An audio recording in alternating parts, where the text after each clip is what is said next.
Hello viewer, welcome to my YouTube channel. I am Ankita Jha और guys आज हम बात करने वाले हैं एपिटाफ का। बट इससे पहले आप लोगों को मैं बताना चाहती हूँ कि अगर आप कंटेंट वाला प्रोज और पोइट्री वाला सेक्शन नहीं देखे हैं तो आप ज़रूर जाके देखें, डिस्क्रिप्शन बॉक्स के लिंक में दिया गया है, क्योंकि वो चीज़ जो है वो आपके लिए बहुत ही हेल्पफुल है। वो लगभग आपको 10 नंबर तक ला सकता है। तो चलिए देखते हैं। हमारा क्या है आज का पोएम एपिटाफ। एपिटाफ मतलब पहले होता क्या है वो जानना ज़रूरी है। तो एपिटाफ मतलब होता है टॉम्ब जो होता है उस पे जो लिखा जाता है। ये जैसे मान लीजिए टॉम्ब है, इस पे जो लिखा जाता है उसी को क्या कहते हैं? एपिटाफ। स्मृति लेख को क्या कहते हैं? एपिटाफ। ठीक है। और इसके पोएट का नाम कैसे याद करेंगे वो तो ट्रिक से हम बता ही चुके हैं। अगर नहीं जो देखिए नीचे डिस्क्रिप्शन बॉक्स के लिंक में दिया गया है।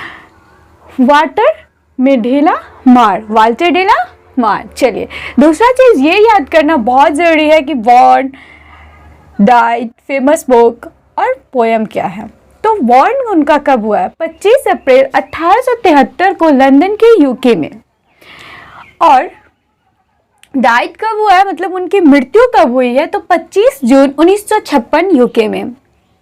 और फेमस बुक कौन सा है? तो सॉन्ग्स फॉर चिल्ड्रन, पीकॉक पाई। और पोएम किस तरह का है? तो मेलंकोली। मेलंकोली इसका मतलब होता है उदासी भरा poem. It means a feeling sadness. और ये एक स्मृति लेख है जो कि पोएट जिनसे प्यार करते हैं वो इनके प्यार को ठुकरा देते हैं।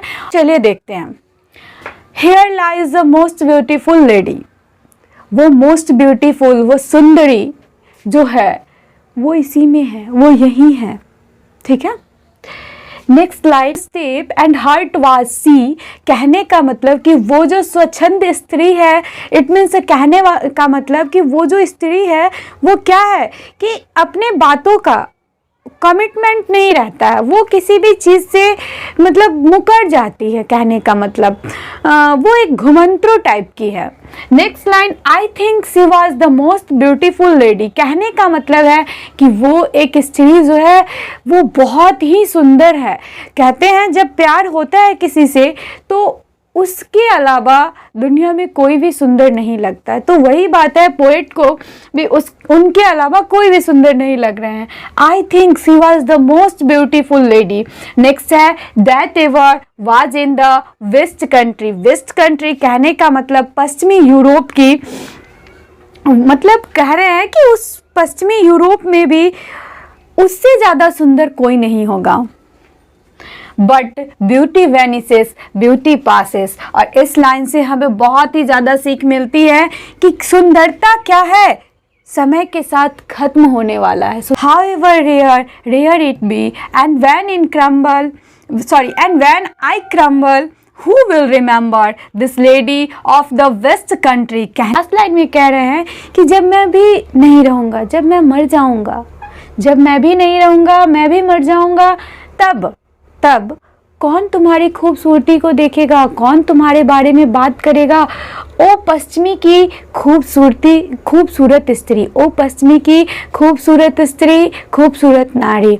तो इस पोएम में इतना ही है। और चलिए अब हम समरी की तरफ देखते हैं। पोएम है, इसका समरी ये है कि an epitaph is a beautiful and a short poem. यह पोएम क्या है? एपिटाफ जो है एक टॉम्ब पे लिखा हुआ है, स्मृति लेख है और शॉर्ट पोएम है। It has been composed by Walter de la Mare। इसको कौन लिखे है? Walter de la Mare। Next, the poet tells us about a lady who lies in the tomb। यह पोएट जो है, यह पोएम जो है तो एक टॉम्ब है जिसमें वो ब्यूटीफुल लेडी जिनसे वो प्रेम करते हैं वो लेडी उसी में है, उसी के बारे में। She was the most beautiful lady that was ever born in the west country. वह कौन थे? बहुत ही सुंदर यूरोप देश की, पश्चिमी यूरोप देश की सुंदर नारी थी। ठीक है, जो कि बहुत ही खूबसूरत थी। Next line, but his beauty vanishes when she dies. But उनका कहना था कि ब्यूटी क्या है, एक ना एक दिन ख़त्म हो जाने वाला चीज़ है। He feels that after her death nobody will remember है, और वह सोचते हैं, उनकी फीलिंग्स है कि अगर मैं मर जाऊं, अगर मैं चला जाऊं तो तुम्हें देखने वाला, तुम्हारी खूबसूरती की तारीफ करने वाला कोई नहीं रहेगा।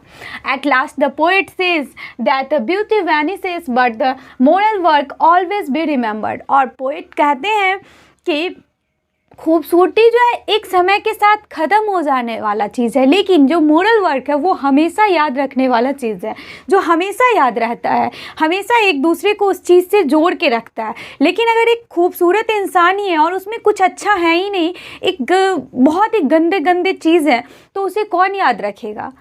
उसे कौन याद रखेगा? उसकी खूबसूरती से कितने दिन आप याद रख सकते हैं? जब कुछ गलत होगा धीरे धीरे धीरे धीरे अलगाव आ जाता है, सेपरेशन हो जाता है। बट अगर उसमें कुछ अच्छाई है तो थोड़ा सा सुंदर ना होने के बावजूद भी धीरे धीरे अलगाव जो होता है वो ख़त्म हो जाता है। नेक्स्ट लाइन कह रहे हैं कि At last the poet says that the beauty vanishes but the moral work always be remembered. And lastly we can say that, हम लोग कह सकते हैं कि that the poet has a much love for her, so he could not bear the sense of separation.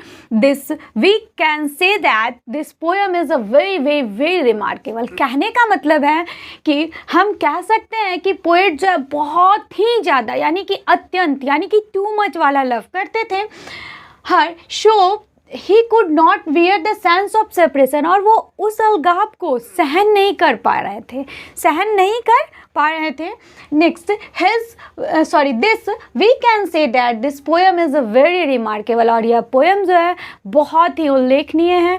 तो और हम अपनी ज़ुबानी अगर कहना चाहें तो इस कविता को कौन लिखे हैं? वॉल्टर डेलामेयर लिखे हैं। और किस चीज़ पे लिखे हैं? तो एक खूबसूरत नारी पे लिखे हैं जो जिनसे वो प्रेम करते हैं, और प्रेम करने में क्या होता है कि वो उन्हें ठुकरा देती है, उन्हें उससे किसी भी कमिटमेंट से कोई भी मतलब नहीं रहता है। तो क्या होता है कि वो उसके टॉम पे जो स्मृति लिखते हैं उसमें वो लिखते हैं कि उन्हें लगता है कि वो उस पश्चिमी यूरोप की सबसे खूबसूरत नारी है, बहुत ही अत्यंत खूबसूरत नारी है। और साथ में वो ये भी कहते हैं कि खूबसूरती एक समय के बाद ख़त्म हो जाता है, लेकिन एक मोरलिटी जो होता है वो हमेशा याद करने वाला चीज़ है। और लास्ट में वो ये कहते हैं कि अगर मैं ना रहूँ, अगर मैं मर जाऊँ तो तुम्हें कौन याद करेगा, तुम्हारी खूबसूरती को कौन देखेगा? अरे ओ पश्चिमी की खूबसूरत नारी। तो आज के लिए इतना है, फिर मिलते हैं नेक्स्ट वीडियो में। और ऐसे ही वीडियो पाने के लिए लाइक कमेंट शेयर सब्सक्राइब करें। और अगर आप चाहते हैं कि आपका 10 नंबर ना छूटे तो नीचे डिस्क्रिप्शन बॉक्स के लिंक में जो दिया गया है उसे ज़रूर से ज़रूर देखें। और ऐसे ही वीडियो पाने के लिए हमें लाइक कमेंट शेयर सब्सक्राइब करते रहिए। Bye bye, take care.